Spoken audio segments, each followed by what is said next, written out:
What if I told you the man who wrote one of the most famous money books in the world did not learn how to build wealth from his own father? Sounds shocking, right? But that's exactly the story behind Robert Kiyosaki.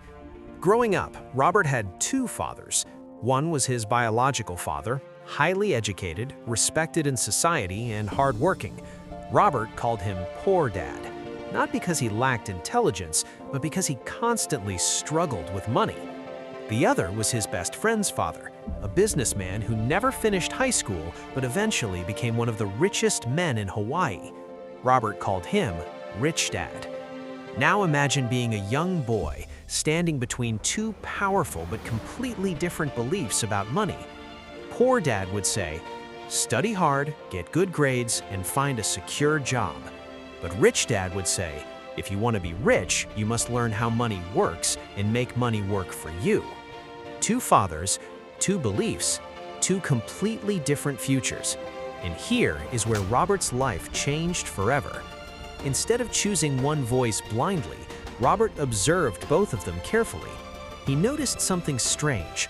The father with the highest education kept worrying about bills, but the father with less formal education kept building businesses and buying assets. That contradiction sparked a question in Robert's young mind. What if the things schools teach about money are not enough to make someone wealthy? So Robert began spending more time learning from Rich Dad. But Rich Dad did not simply give him money advice, he gave him experiences.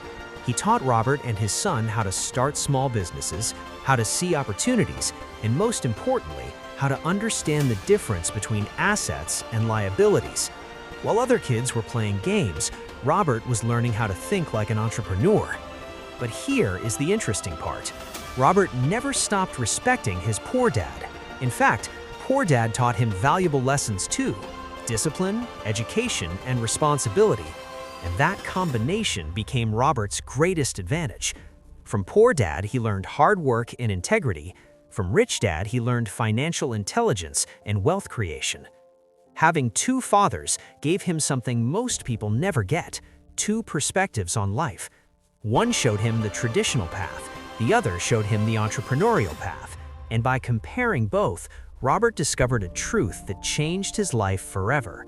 The rich don't work for money, they build systems where money works for them.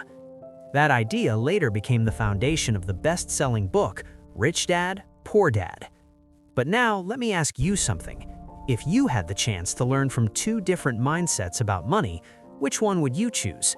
The mindset that says work hard for money, or the mindset that says make money work for you? Think about it carefully and tell me in the comments, if you had a rich dad and a poor dad, whose advice would you follow?